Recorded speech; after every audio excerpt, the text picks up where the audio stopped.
बोलिए अहोई अष्टमी माता की। भक्तों, कार्तिक मास की अष्टमी तिथि को अहोई अष्टमी का त्योहार सभी माताएं अपने बच्चों की दीर्घायु, उनके आरोग्य और उनकी रक्षा करने हेतु मनाती हैं। इस दिन सभी माताएं व्रत उपवास रखती हैं और अहोई माता के साथ साथ भगवान गणेश, भगवान शिव और माता पार्वती का भी पूजन करती हैं। यद्यपि यह उपवास अत्यंत कठोर होता है क्योंकि इसमें निर्जला रहना पड़ता है, तथापि इस उपवास को विधि पूर्वक करने वाली माताओं की संतानें दीर्घायु होती हैं तथा जीवन में आरोग्य, यश, वैभव, कीर्ति और धन धान प्राप्त करती हैं। तो आइए सुनते हैं अहोई अष्टमी की पावन संगीतमय कथा। एक बार फिर बोलिए, बोलिए अहोई अष्टमी माता की।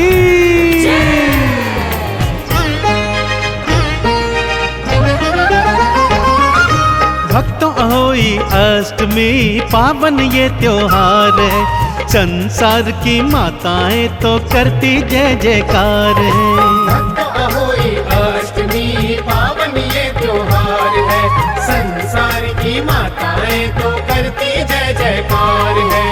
अहोई अष्टमी नमो नमः, माता अहोई नमो नमः, आदि भवानी नमो नमः, माँ कल्याणी नमो नमः। अहोई अष्टमी नमो नमः, माता अहोई नमो नमः, आदि भवानी नमो नमः, माँ कल्याणी नमो नमः।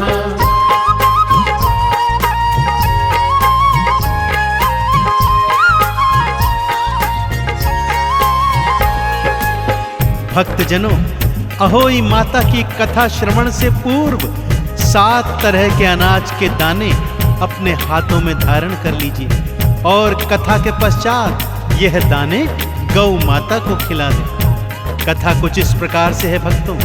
किसी नगर में एक साहूकार अपनी पत्नी, 7 पुत्र और पुत्रवधुओं के साथ रहा करता था। उन 7 भाइयों की एक लाडली बहना भी थी जो दीपावली के अवसर पर अपने मायके आई हुई थी।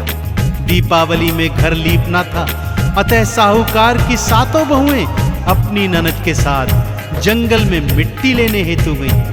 परंतु भक्तों, साहूकार की बेटी जहां मिट्टी खोद रही थी, वहां भूमि के नीचे एक स्याहू अर्थात साही अपने बच्चों के साथ रहती थी और बेटी की खुरपी के प्रहार से स्याहू का बच्चा मर गया। स्याहू ने क्रोध में क्या श्राप दिया, आइए सुनते हैं। तूने मेरा बालक मारा, जा श्राप मैं देती हूँ, आज अभी से मैं तेरी तो कोख को बंधवा देती हूँ। उसने भाभी से करी प्रार्थना, मेरी जगह कोख बंधवा लो। छोटी भाभी हुई तैयार फिर अपनी कोख बंधाने को। तब से उसकी संतानें होती काल शिकार है, संसार की सारी माएँ करती जय जयकार है। अहोई अष्टमी नमो नमः, माता अहोई नमो नमः, आदि भवानी नमो नमः, माँ कल्याणी नमो नमः।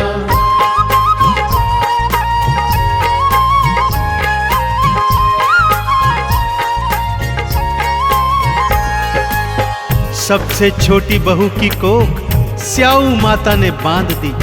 उसके 7 वर्षों में 7 पुत्र हुए भक्तों, लेकिन वो 7 दिन के होते ही मर जाते थे। पंडित जी से उपाय पूछा तो उन्होंने बताया कि सुरही गाय की सेवा ही कल्याण का एकमात्र मार्ग बचा है। बहू सुरही गाय की सेवा करने लगी। सुरही गाय बहू की सेवा से प्रसन्न हुई। उससे सेवा का कारण पूछा तो बहू ने स्याहू द्वारा कोख बंधवाने की सारी बात बता दी। सुरही छोटी बहू की कोख खुलवाने हेतु उसे 7 समुंदर पार स्याहू से मिलवाने ले जाती है। मार्ग में जब वो थक कर एक वृक्ष के नीचे विश्राम कर रहे होते हैं, तब क्या होता है, आइए सुनते हैं।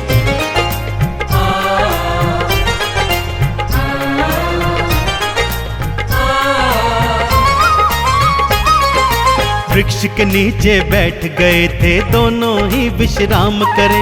एक सांप फिर बहू ने देखा, नैना उसके खुल गए। कहीं ये गरुड़ पंखिनी के बच्चों को ना खा जाए।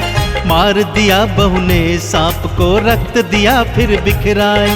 गरुड़ पंखिनी क्रोध में कर देती प्रहार है। संसार की सारी माएं करती जय जयकार है। अहोई अष्टमी नमो नमः, माता अहोई नमो नमः। आदि भवानी नमो नमः, माँ कल्याणी नमो नमः।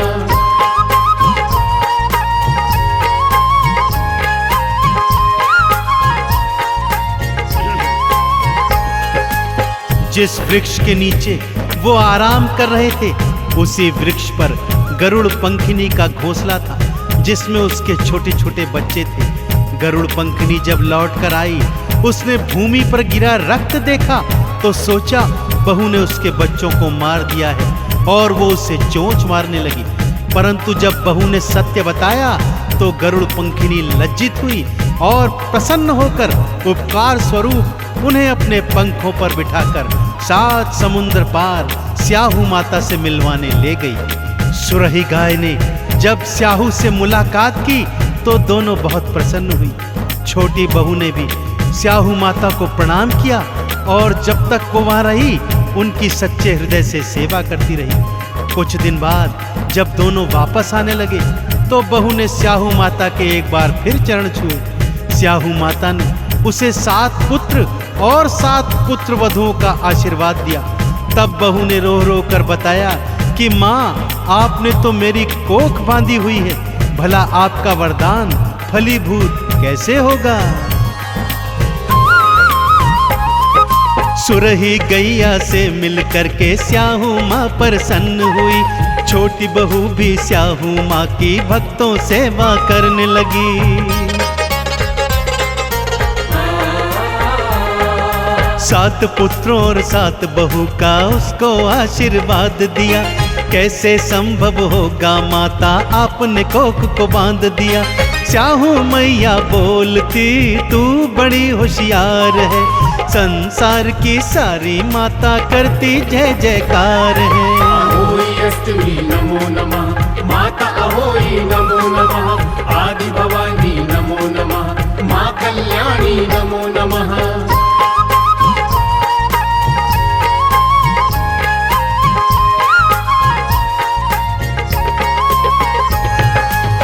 स्याहू माता बोली, अरे तू तो बड़ी होशियार है, पर जा, मेरा वरदान भी खाली नहीं जाएगा। तू घर जाना, अहोई अष्टमी का व्रत रखना, 7 भोग बनाना, 7 कढ़ाई करना, तारों को अर्घ्य देकर माँ का पूजन अर्चन कर एक समय भोजन ग्रहण करना।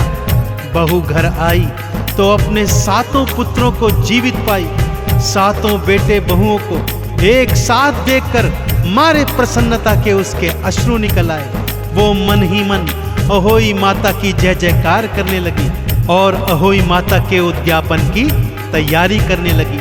सभी ने अहोई अष्टमी का व्रत रखा, माँ को 7 तरीके के भोग लगाए, माँ की पूजा आराधना की, चारों को अर्घ्य देकर एक समय भोजन ग्रहण किया और माँ के नाम का गुणगान किया।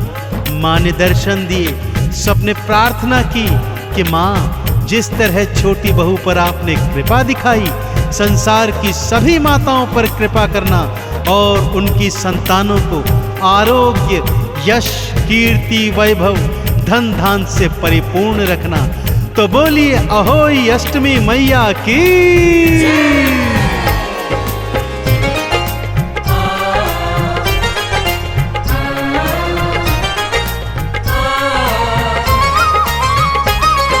सुबह सवेरे स्नान ध्यान से जल्दी निवृत्त हो जाना, निर्जला उपवास रखना, अहोई माता को ध्याना।